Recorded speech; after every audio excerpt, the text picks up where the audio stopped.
ମୁଁ ଜାଣେନି ଏଇ ଲଙ୍ଗ ଭିଡ଼ିଓଟା ଆପଣମାନଙ୍କୁ ପସନ୍ଦ ଲାଗିବ କି ନାହିଁ, କିନ୍ତୁ ମାନେ ଏଇ ଭିଡ଼ିଓଟା ବହୁତ ଲଙ୍ଗ ହେଇଯାଇଥିଲା।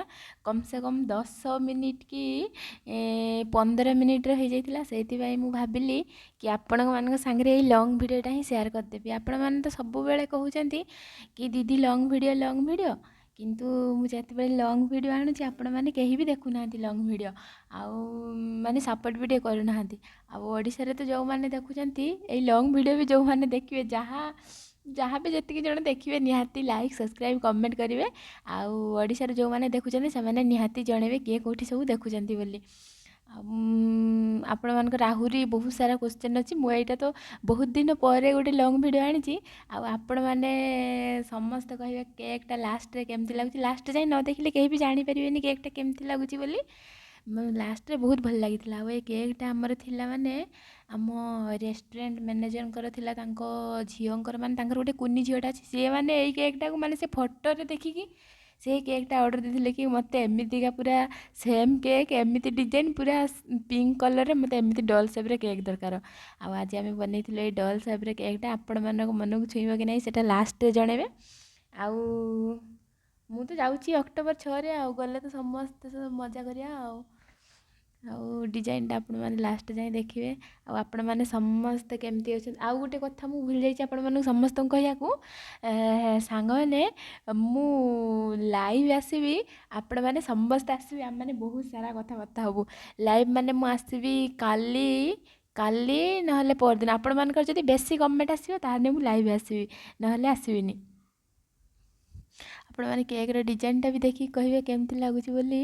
କିନ୍ତୁ ଆପଣମାନେ ସତରେ ସାଙ୍ଗମାନେ ଓଡ଼ିଶାରେ ବହୁତ ଜଣ ଭିଡ଼ିଓ ଦେଖୁଛନ୍ତି, କିନ୍ତୁ କେହି ବି କମେଣ୍ଟ କି କହୁନାହାନ୍ତି କି କିଏ କେଉଁଠି ଦେଖୁଛନ୍ତି। ଆଉ ମୋ ଚ୍ୟାନେଲଟାକୁ ଟିକେ ବି ସପୋର୍ଟ କରୁନାହାନ୍ତି। ଆଉ ଆଜିକାଲି ଆଗରୁ ମାନେ ସମସ୍ତେ ବହୁତ ବେଶୀ ଟିକେ ଭଲ ପାଇବା ଦେଉଥିଲେ, ଏବେ ଭଲ ପାଇବା ପୁରା କମେଇ ସାରିଲେଣି। ହଉ ଛାଡ଼ନ୍ତୁ। ଆଉ ଓଡ଼ିଶା ଗଲେ ମୁଁ ଆପଣମାନଙ୍କର ସମସ୍ତଙ୍କର ବିଚାର କରିବି। ଆଉ କିନ୍ତୁ ଆଜିର ଏଇ ଲଙ୍ଗ ଭିଡ଼ିଓଟାରେ ଆପଣମାନେ ସମସ୍ତେ ବହୁତ ସାରା ଭଲ ପାଇବା ଦେବେ। ଯଦି ବେଶୀ ଭଲ ପାଇବା ନ ଦେବେ ମୁଁ ସମସ୍ତଙ୍କ ଉପରେ ରାଗିଯିବି। ଆଉ ଗୋଟେ କଥା ସାଙ୍ଗମାନେ, ସତ କହିଲେ ମୁଁ ଗାଁକୁ ଗଲେ କେଉଁମାନେ ସବୁ ମାନେ ମୋତେ ଦେଖା କରିବାକୁ ଆସିବେ, ଆଉ କେଉଁମାନେ ସବୁ ମାନେ ୱେଟ୍ କରିଛନ୍ତି କି ମୋ ହାତରୁ ଚକୋଲେଟ୍ ଖାଇବା ପାଇଁ, ମାନେ ସତ ପୁରା ମାନେ ପୁରା ହୃଦୟରୁ କହିବେ କି କେଉଁମାନେ ସବୁ ୱେଟ୍ କରିଛନ୍ତି ମୋ ହାତରୁ ଚକୋଲେଟ୍ ଖାଇବା ପାଇଁ। ଆଉ ମୁଁ ଓଡ଼ିଶା ଯିବା ବାଟକୁ କେଉଁମାନେ ସବୁ ଅନେଇକି ବସିଛନ୍ତି। ଆଉ ଏ କେକ୍ଟା ତ ଡିଜାଇନ୍ କଲାବେଳେ ମାନେ ଆଜି ଆମର ମାନେ ଏତେ ବି ଡଲ୍ ସେପ୍ରେ କେକ୍ ଆସେନି। ବହୁତ ମାନେ କେତେ 6-7 ମାସ ହେଇଗଲାଣି ଡଲ୍ ସେପ୍ରେ କେକ୍ ଆସିନଥିଲା। ଆଜି ପୁଣି ଆସିଛି ଗୋଟେ ଡଲ୍ ସେପ୍ରେ କେକ୍। ତାପରେ ଏଇ କେକ୍ଟାକୁ ଦେଖିବା ପାଇଁ ଆପଣମାନେ ଲାଷ୍ଟରେ ଦେଖିବେ କେତିକି ଜଣ ସବୁ ଆମ ବେକେରୀକି ଆସିଥିଲେ ଏଇ କେକ୍ ଦେଖିବା ପାଇଁ। ଆଉ କ'ଣ କହିବି ଆପଣମାନଙ୍କୁ, ଯେତେବେଳେ ଛୋଟ ଭିଡ଼ିଓ ହେଉଛି ମାନେ ସେତେବେଳେ ବହୁତ ସାରା କଥା ମାନେ ଆପଣମାନଙ୍କ ସାଙ୍ଗରେ କହିବାକୁ ଇଚ୍ଛା ହେଉଛି, କିନ୍ତୁ ଯେତେବେଳେ ଲଙ୍ଗ ଭିଡ଼ିଓ ହେଇଯାଉଛି ସେତେବେଳେ ମାନେ କଥା ସରିଯାଉଛି। ମାନେ ପୁରା ଓଲଟା ହେଇଯାଉଛି। ଆଉ ଆପଣମାନେ ଏବେଠୁ କେକ୍ଟା କେମିତି ଲାଗିଲାନି ଆପଣମାନେ ନିହାତି ଜଣାନ୍ତୁ। ଏବେଠୁ ତ ବହୁତ ସୁନ୍ଦର ଲାଗିଲାଣି, ଲାଷ୍ଟକୁ ଆହୁରି ଦେଖିବେ ମାନେ ଆହୁରି ବହୁତ ସୁନ୍ଦର ଲାଗିବ। ଆଉ ମୁଁ ଭାବୁଛି ଏମିତି କେକ୍ ମୁଁ ଓଡ଼ିଶାରେ କେବେ ବନେଇବି ବୋଲି। ଆଉ ଆପଣମାନଙ୍କୁ ସମସ୍ତଙ୍କୁ ସର୍ଭିସ୍ କରିବି। ଆଉ ଆପଣମାନେ ଆସିବେ କି ଦିଦି ଆମକୁ ଡଲ୍ ସେପ୍ କେକ୍ ଦରକାର, କି ଆମ ଏ ଡିଜାଇନ୍ ସେ ଡିଜାଇନ୍, ମାନେ ସ୍ୱପ୍ନ ତ ବହୁତ ଅଛି କିନ୍ତୁ ଜମା ବି ପୁରା ହେଉନି। ଆପଣମାନେ ଟିକେ ସପୋର୍ଟ କଲେ ନିହାତି ପୁରା ହେଇଯିବ। କିନ୍ତୁ ଆପଣମାନେ ଏତେ ସପୋର୍ଟ କରୁଛନ୍ତି ଯେ ଏତେ ବି କରୁନାହାନ୍ତି, ମନଟା ଦୁଃଖ କରିଦେଉଛନ୍ତି ଆପଣମାନେ ବି କେବେ କେବେ।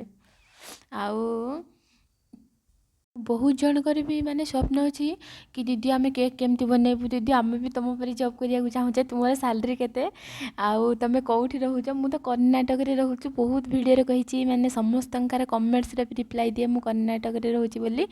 ଆଉ ଆପଣମାନେ ବି ମାନେ କ'ଣ କହିବି, ଆପଣମାନେ ବି ଏଇଠି ତ ବହୁତ ଜଣ ବି ମୁଁ ଦେଖିଛି ମାନେ ଗ୍ରାଜୁଏସନ୍ ପାସ୍ କରିକି ବି, +2 ପାସ୍ କରିକି ବି, ମ୍ୟାନେଜମେଣ୍ଟ ନ କରିକି ବି ଆସିଛନ୍ତି। ଆପଣମାନେ ବି ଚାହିଁଲେ ଆସିପାରିବେ, କିଛି ବି ଅସୁବିଧା ନାହିଁ। କିନ୍ତୁ ମାନେ ଚିହ୍ନା ଜଣା ରହିବା ଦରକାର। କିନ୍ତୁ ମୁଁ ତ କାହାରି ଚିହ୍ନା ଜଣାରେ ଆସିନଥିଲି, ମୁଁ ପଢ଼ିକି ଆସିଥିଲି। ଆଉ ଆପଣମାନେ ଯଦି ଚାହୁଁଛନ୍ତି ଟ୍ରାଏ କରନ୍ତୁ, ଦେଖିକି କ'ଣ ହେଉଛି।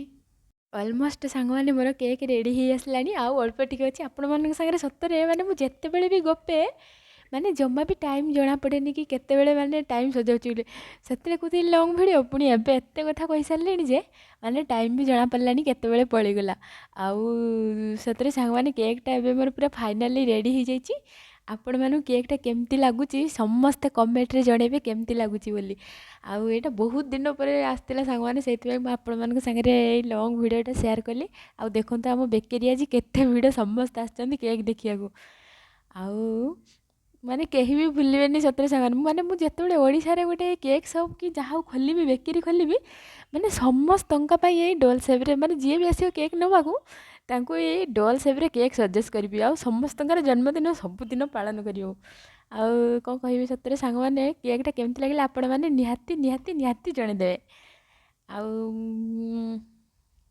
ମାନେ କ'ଣ କହିବି ଆଉ ବହୁତ ବହୁତ ବହୁତ ସୁନ୍ଦର ଲାଗିଲା ଆଉ ଲାଇଭ୍ କଥା ସାଙ୍ଗମାନେ ଜମା ବି ଭୁଲିବେନି ଆଉ ମୁଁ ଲାଇଭ୍ ଆସିବି ଆମେମାନେ ବହୁତ ସାରା କଥାବାର୍ତ୍ତା ହବୁ ଆଉ ଆପଣମାନେ ଦେଖନ୍ତୁ ଦେଖନ୍ତୁ କେତିକି ଜଣ ଆସିଛନ୍ତି ଆପଣମାନେ କେକ୍ଟା କେମିତି ଲାଗିଲା ନିହାତି ଜଣେଇଦେବେ ଥ୍ୟାଙ୍କ ୟୁ ଆଣ୍ଡ ନମସ୍କାର।